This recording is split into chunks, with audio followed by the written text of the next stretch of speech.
Hello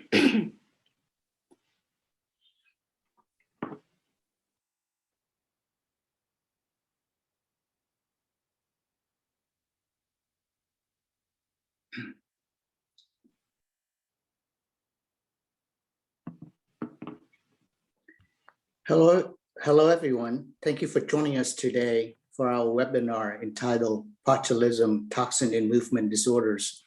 My name is Dee Tran, Communications Editor, and I will be moderating today on behalf of the International Association of Parkinsonism and Related Disorders.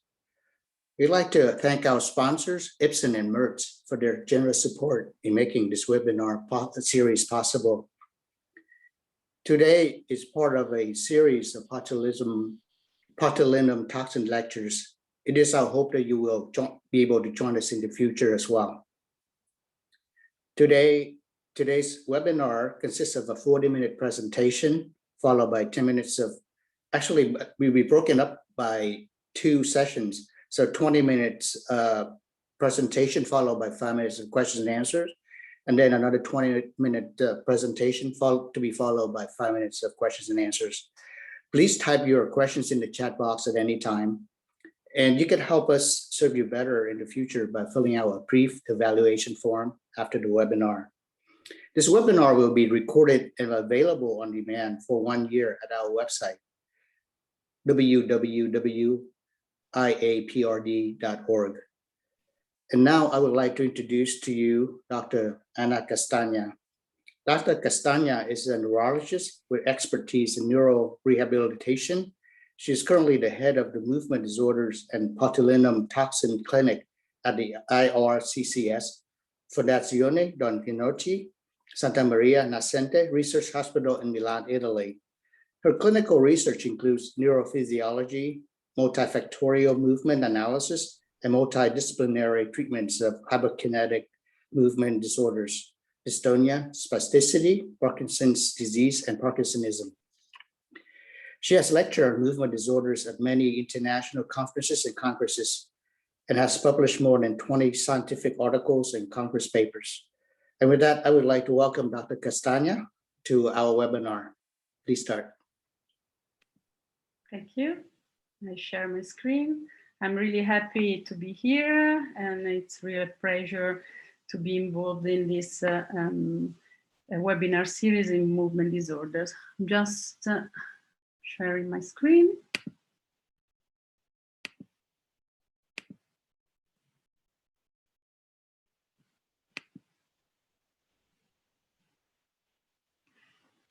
So shall I start? Yes, please go ahead. Okay.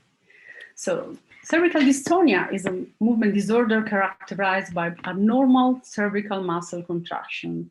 It's a rare disease, but it's the most common type of adult onset dystonia. It has a female to male ratio 2.1 and an incidence between the 4-6 decades of 8-12 cases per million year, and a prevalence of variable prevalence of 183 cases million.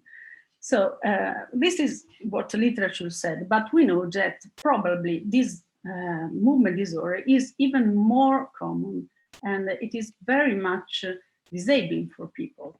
Typically, it has also not only abnormal posture, abnormal movements like all the other phenotypes of dystonia, but can be often a tremor, and also pain is a particular sign that can be really very much disabling for the patients, given a poor quality of life. We know from literature, a large quantity of literature, that the gold standard treatment of cervical dystonia is botulinum neurotoxin, because there is a level A evidence for its efficacy and safety. Cervical dystonia has different phenotypes, can be bizarre and variable in patients, but they usually have a typical pattern. Sometimes there is also a spreading of dystonic posture movements, and this happens in not a very high percentage of cases, and usually it can spread to head, to face muscles, and also to upper limb in 8 to 30% of cases.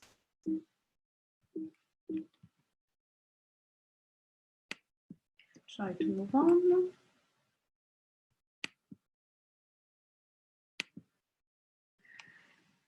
From the new classification over 2013, we know that usually cervical dystonia is idiopathic, like axis 2 classification. But many other conditions like brain injuries or Parkinsonism or stroke and cerebral palsy can lead to the same phenotypes. And as associated features, we know that tremor is quite common. Objectives of this presentation are to do this. First part, to familiarize with photographic and functional neck anatomy and muscle selection for bone treatment. Second part of this talk will be about show the varied presentation of cervical dystonia and to implement a decision-making strategies for treating patients with cervical dystonia presenting a general treatment algorithm, and then to explain how to target muscle with guides, EMG and ultrasound. I would like to present this paper, which I published a couple of years ago with Professor Albanese, in which our goal was to focus on the rational approach based on anatomical expertise on neck region for treating cervical dystonia with botulinum toxin injection in combination with the guides, as I said. It was very important for us to give a practical guide for people who wanted to start injection and also to increase the knowledge about anatomy, because from our point of view, it's very much important to focus on the to be tailored on the target muscles. When we have to do a clinical assessment, we start with inspection. We have to focus on dystonic posture, to focus on dystonic movements, and also to see hypertrophy of muscles, because we know that muscles are the ones who are involved from the phenomenological point of view. Also, we have to consider just antagonists and tricks. And we used to do an inspection protocol because we know that movements can change when the patient is standing at rest, but movements can be different when he is doing some voluntary head rotation, flexion, or extension or tilt of the head, and also when walking with naturally or with arm outstretched, the phenomenology can change also variably. And also there is a very important influence of visuospatial and proprioceptive integration on CD assessment. And so we can observe changes in phenomenology when the patient is examined with eyes closed or eyes open. And also during the examination, we have to find out if there are compensatory movements in posture which pull in a direction opposite to the dystonia and should be not corrected with bone treatment. From a point of view of clinical scales for cervical dystonia, we have some scales, the twisters, this is quite common, and also other scales, but none of these scales was constructed to influence the treatment with botulinum toxin. The clinical assessment has a practical part. There is the palpation of the neck, of the touching the skin, and the trigger points, maybe if there is a pain, because we have to evoke pain and feel tenderness on palpation, and also look for hypertrophy, weakness, or hypertrophy. But hypertrophy, we have to pay attention because it can be superficial muscle hypertrophy, or also of muscle which are under intermediate or deep layer. It's useful to do a videotaping of the clinical examination before injection, just to test. We use it for differentiate for dystonic posture, the cold cup heuristic, which is quite common and useful. And we can divide all the phenotypes in different features 5 involving the head and 5 involving the neck. And we can presume which are the muscles involved in lateral collis, which are completely different from lateral caput, and also the same way of thinking and methodology we can use for torticollis and torticaput, anterocollis, anterocaput, retrocollis, retrocaput, and the lateral shift or sagittal shift. So we have a list of muscle in our mind to consider when we want to treat all these conditions. But of course, this is useful above all for postural problem, but not for movement disorders. So this classification is, as I said, very useful for slow postural components, but not for fast and jerky components, which are useful present. And of course, it's important to know which are the muscles connected to the skull base from those connected to the spine. And this, for instance, is very clear in this anterocaput anterocollis, where in the anterocollis, the C7 is the point of the starting of the flexion. And in the other case, it's the occipital bone, the starting point of the flexion. This is also called double chin posture. And it is also the forward sagittal shift, which is another very common type of dystonia, is a mixture of flexion of the neck and alignment of the face, and is also called gooseneck. As I said, it's important to know which are the muscles who are inserted in the base of the skull, and this is the inferior surface. And we see that semispinalis, spinous capitis, rectus capitis, and also all the trapezius have origin in the linea nuchalis. And it's very different from thinking that other muscles have a starting point and the origin in the vertebra body, like a longus colli, or transverse process, or also spinous processes. And this makes the difference, of course, also in the thinking about the targeting. This slide is just to pay attention the importance of lever arms in that position and movements. Of course, we have to consider that our patient has abnormal posture, and some muscles can have a different action when we examine them. In this slide, we see how complex is the neck and how many layers of muscle there are. And also muscle can start from a point and change direction sometimes. And you see when, this is the splenius, this is the semispinalis, also the bellies can be different. There are very small muscles and very thick muscles. So thickness of the muscle is very important as well. Anatomy is important also to consider the other structures, vascular structure, nervous tissues, and plexus, brachial plexus, which is in the interscalene space, very important to avoid when we want to inject. Otherwise, we can have some troubles.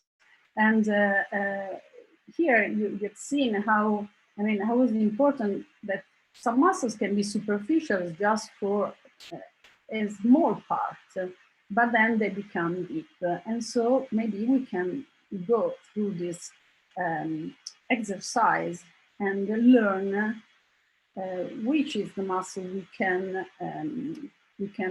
touch and which are the muscle we cannot touch at all, but we can maybe indirectly palpate.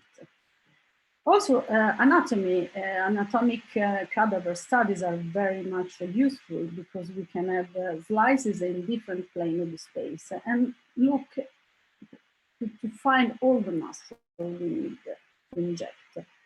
Also functional anatomy, which involve the movements. So which is the muscle actions, which are the muscle actions? And we know that many different muscles can contribute to flexion and extension of the head and neck, or rotation with the neck. And you want to read all these muscles, but it's a table which is important to say that some muscles, if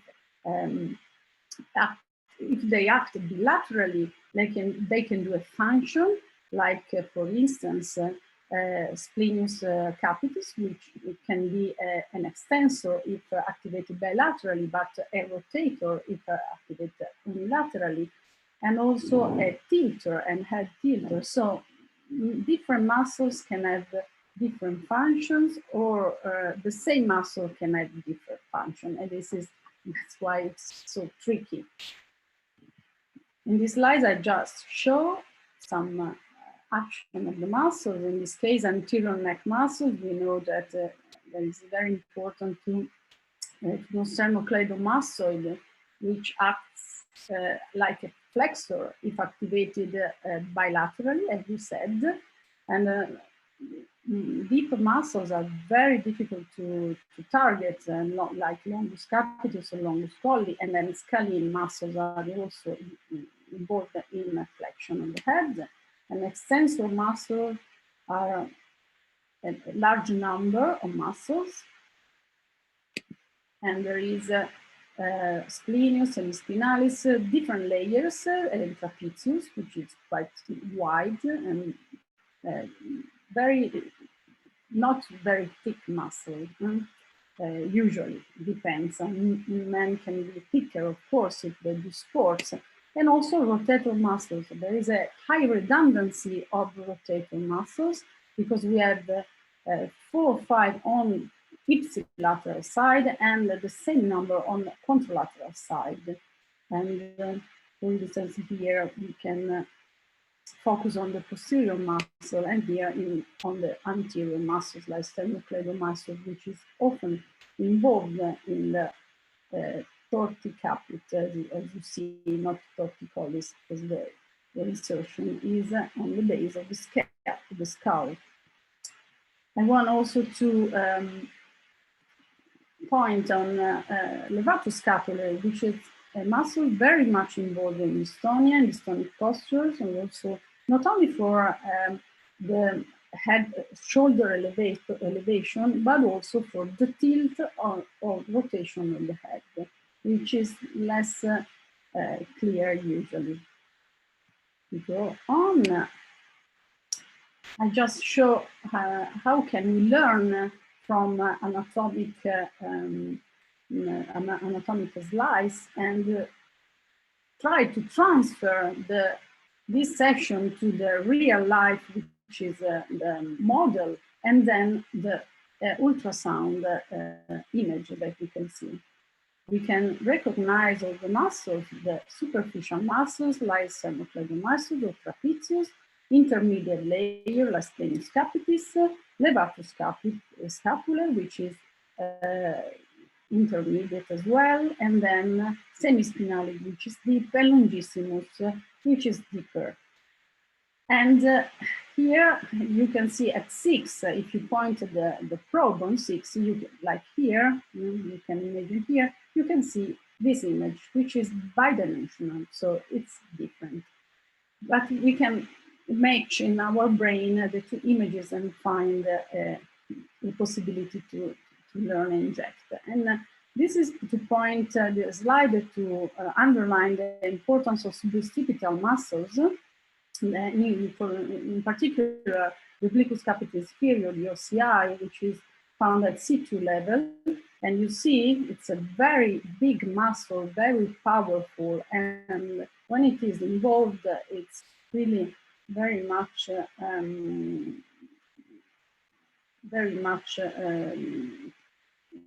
dangerous. I mean, very much difficult to treat, and we need ultrasound because it's very, very deep.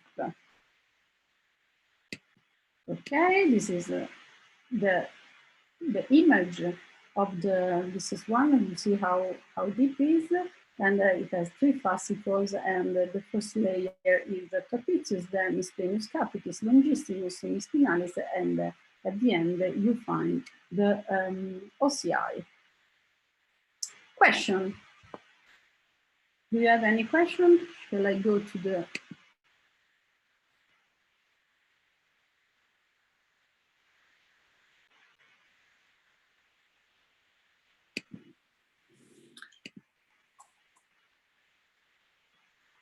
There's no questions right now, Dr. Castagna, so perhaps we should go on.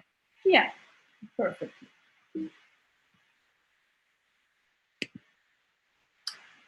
So from the beginning, after the anatomical, topographic and functional anatomical guides, we go to the other objective of this presentation, which is to show the different presentation of cervical dystonia, posture and movements, and to implement a decision-making strategy for treating patients with cervical dystonia, presenting a general treatment algorithm, and to explain how to target muscle with guides.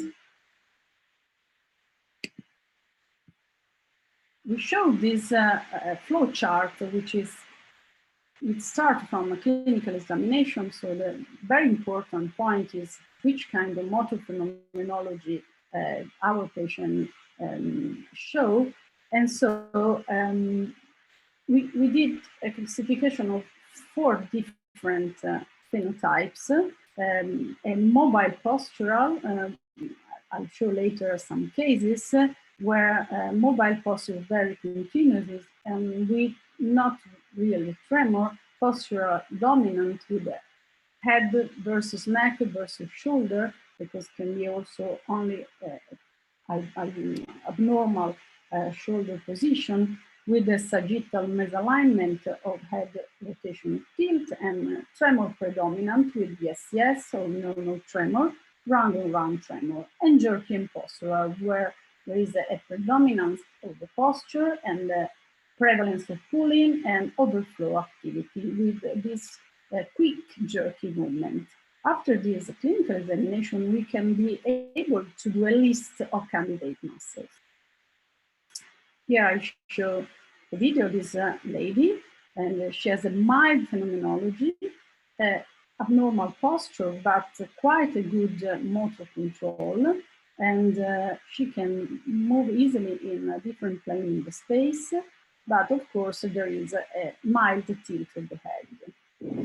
And this lady has a very complex cervical dystonia with the tilt of the head, predominantly of the head, not of the neck, and also a lot of pain in suboccipital region, and some difficulties in performing movements in a different plane of space. Maybe a little bit better with eyes closed because she can concentrate. And you see she is a bit faster in moving, but anyway, the axis is completely lost, and the head, she has to do a lot of compensatory movement to try to move the head in the space. Then this is another phenotype. This is a predominant tremulous, and this lady has more tremor when she do outstretched arms, and she's not so, she has no severe but very disabling tremor. And when she moves, you see it's better, but when she walks, the tremor is present. And this is another lady with this, she has also blepharospasm, and she has difficulty to stay still. She really can't stay in the first, I mean, in the normal position. She can't look at you when you speak, and when she tries to move, she has these jerky movements. And of course, those patients are very much and also she has pain, very much pain. And so this is very difficult because they can't conduct a normal life because they can't move, and they need to move all the body. This is a young man with this kind of tremor. It's not a tremor, but a mobile dystonia and difficulties in turning the head on one side. And she has he has a prevalent posture, but also some abnormal movements, above all when he's walking. To start, main goals during every section to be discussed with the patient are correct abnormal posture, correct dystonic movements, both, because sometimes they just want to have a partial treatment, or there are so many muscles involved in correcting the posture that it's not possible to correct also tremor, maybe in the first section of treatment. Reduce pain, discomfort, functional disability usually is one of the first goals. And of course, at the very end, we have to think to improve patient quality of life in a specific requested task. And so we need really a tailored treatment for every single patient. After the list of candidate masks, we can do an instrumental examination. And this is what I usually do in my clinic. And I do all together during the injection day. Maybe I can have the possibility in very difficult case to do a poly-EMG before evaluation to test the activity of the muscles, and the ultrasound is absolutely important to the day of the injection. And then after this process, we have a short list of target muscles. And usually we have to exclude antagonist compensatory muscles, as we said, and choose primarily dystonic muscle. And if there have been other treatment, we have to compare this scheme, this list with previous treatment sessions. And we said, MG said how the muscle is working, and ultrasound is the only technique that can tell you where and which is the muscle that is working in an abnormal way. The EMG can assess muscle activity at rest, coactivation, lack of activation, which is a problem. It's kind of weakness, but it's in the impossibility to activate the muscle, tremulous activation, out-of-phase activation, called also paradoxical activation, and dystonic tremor or jerks. And we test voluntary activation and compensatory activation, which is present. Ultrasound verifies anatomical localization, morphology of muscle, the size, the needle trajectory, and we can use two techniques in plane, out of plane, I will show you, and structure to be avoided to avoid side effects, of course. We can also do, if we have the possibility, kinematic analysis to measure the smoothness of the movement and to see if the patient has also results in not only reducing muscle spasm, but increase the possibility to move and explore the space around him. This is a video of, this is anterior neck. And we have a very good ultrasound machine with a high frequency probe. So we can see, well, the brachial plexus here. And this is the anterior scalene muscles. And this is the sternocleidomastoid. So, of course, if we have to inject this very important structure, we have to have a big a good visual, a good imaging of the muscle. And also to avoid vessels, we can do color Doppler study. With these techniques, we can compare healthy side with the dystonic side. We see here there is hypertrophic sternocleidomastoid, and this is the longus colli and also hypertrophy longus colli in an anterocollis and anterocaput, and this is carotid artery. And you clearly see the difference, and also the echogeneity is different. So we have our short list of target muscles, and now we have to inject. We have to choose proper dilution and dose, and also to plan the trajectory and verify targeting. And after, during the injection, we can also verify the pool of the lipid of the botulinum toxin at the target. Here I show you the injection of very, very simple muscle, which which is usually injected, which is the splenius, and you see the needle. This is an implant technique, so the probe is just here, and you see the pool and how the liquid can expand in the muscle. And this is very thin muscle, so you see that if you don't have this target, you can easily go in the semispinalis, and maybe you don't want to inject this muscle. This is obliquus capitis inferior of the OCI, and this is the techniques you see in plan. So this is the needle which is coming on the surface. You see indirectly here, and this is the muscle, and it's difficult to see the cloud of the liquid, but you see how it's within the center of the muscle, so the target is okay. Summary. So in the clinical algorithm, we know that phenomenology provides a useful starting point to shortlist the muscles involved in abnormal posture movement. Muscle morphology with ultrasound and muscle activity, UMG, during different tasks show the affected muscles. The list of muscles is finalized, and for each muscle, bone dose and dilution are calculated. This is a case I would like to present to you.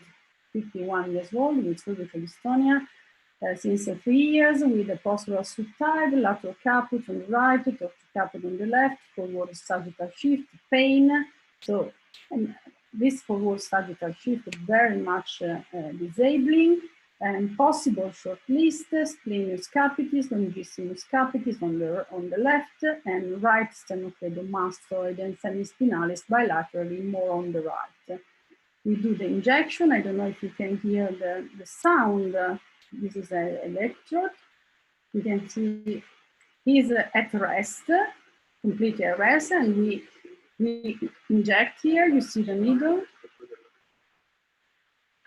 We can see the pathological dystonic activity with the tremors also activation. Not high frequency, quite low.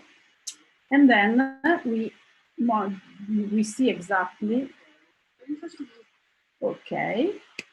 And in this case, we ask the patient, this was the longissimus, and here we ask the patient, we test the splenius to do a movement on the other side to try to inhibit the pathologic activation, the dystonic activation, and is trying to move, and at some point the activity, the pathological activity is start because there is a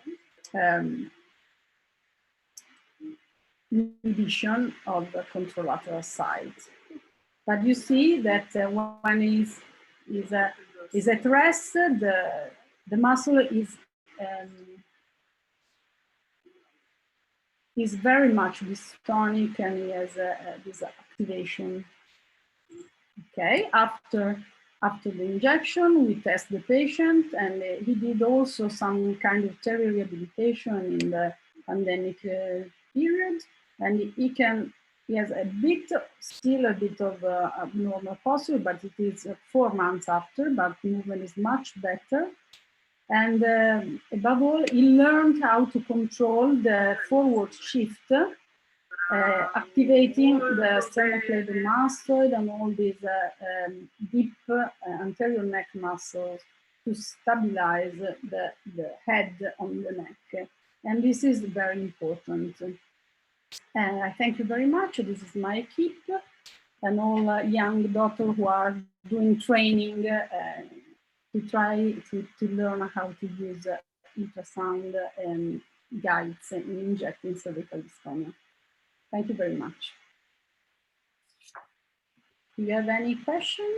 Well, thank you so much, Dr. Castagna. There's one question from Dr. Serena Warsenko.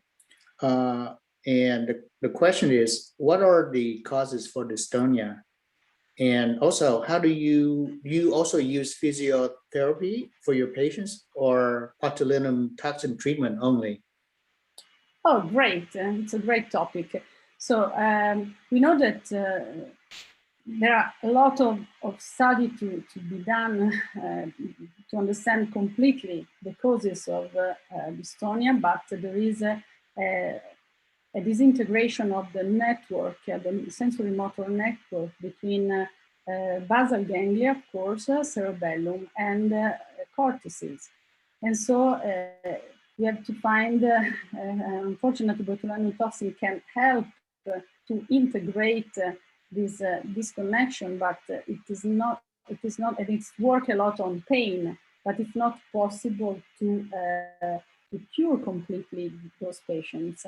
Rehabilitation is a topic I love very much, and I've been using since 10 years to integrate botulinum toxin treatment, because you have to teach your patient, as I show you in the last case, to teach the patient how to move better, because botulinum toxin can give you freedom from the spasms, but can't tell you exactly how to move in a better way, even if botulinum toxin has been demonstrated to have a central effect in reorganizing sensory motor areas, and there are quite a few publications in this subject. And we also did some functional magnetic resonance study in our hospital to test the efficacy of this protocol on motor control. So I agree, and I think it's worth to connect these two treatments, to, if possible, also to do self-rehabilitation at home, to do stretching exercise or relaxation exercises, but anyway, to do something to integrate the effect of botulinum toxin, which is, of course, very, very important and very powerful, above all on pain, as we said. But we can work together with the rehabilitation people.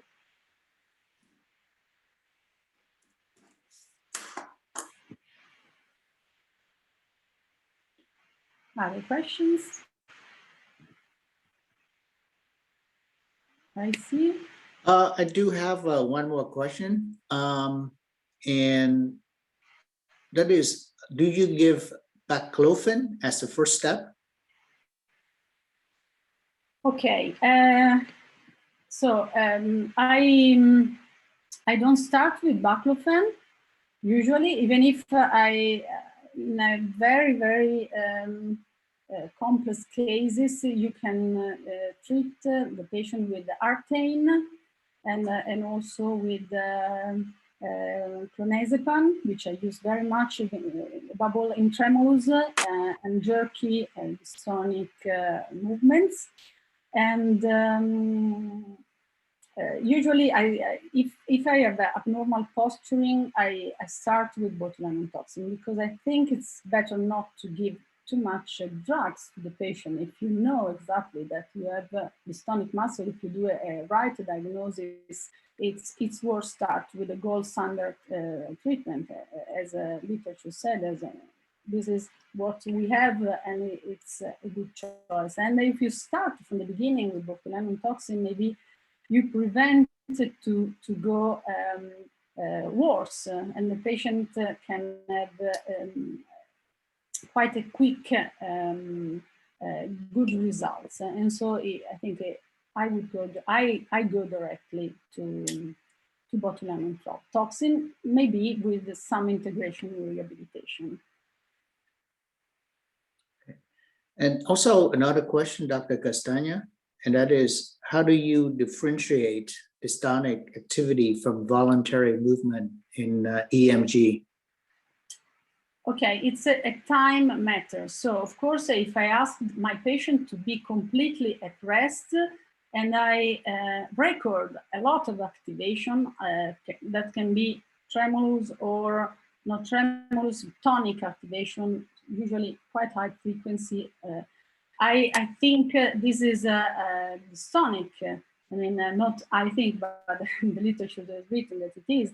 And when I ask my patient to perform a movement, it's not always possible for them, I must say. And of course, I see motor units as well, and I hear the sound that can be maybe different, but it's difficult to differentiate. I agree, but the timing is important, and the command you give to the patient. If you give ask the patient to move and to perform a voluntary movement, this is different from having recorded abnormal activation.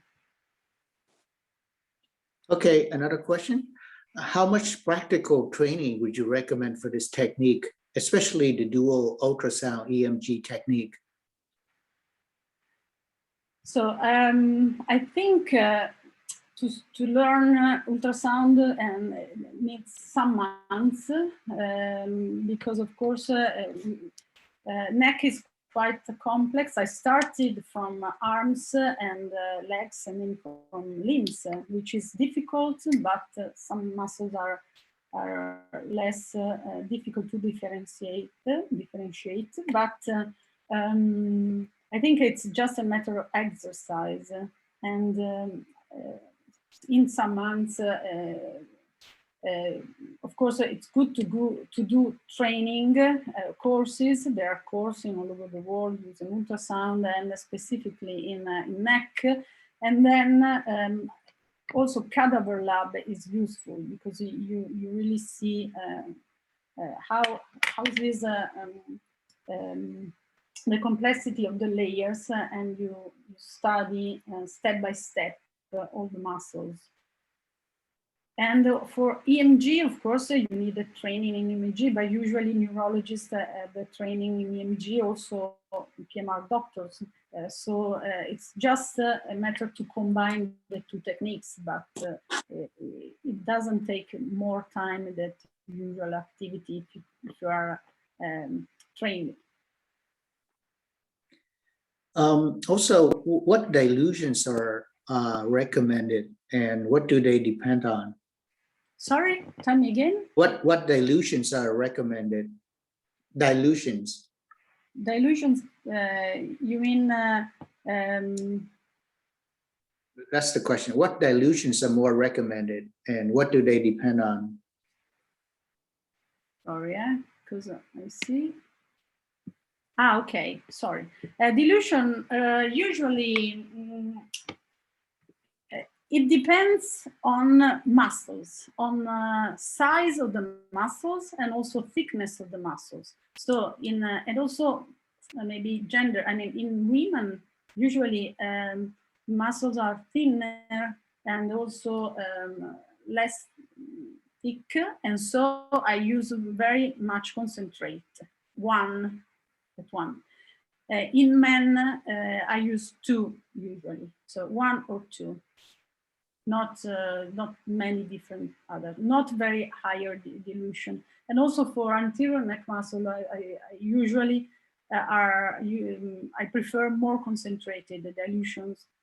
And in the posterior neck, it's sometimes worth to go with a high dosage and also high dilutions. That's all the questions that the participants have today, Dr. Castagna. So we're going to wrap up today's webinar, and thank you so much for your time, Dr. Castagna, and this was wonderful, and hope to see you again soon. Thank you very much.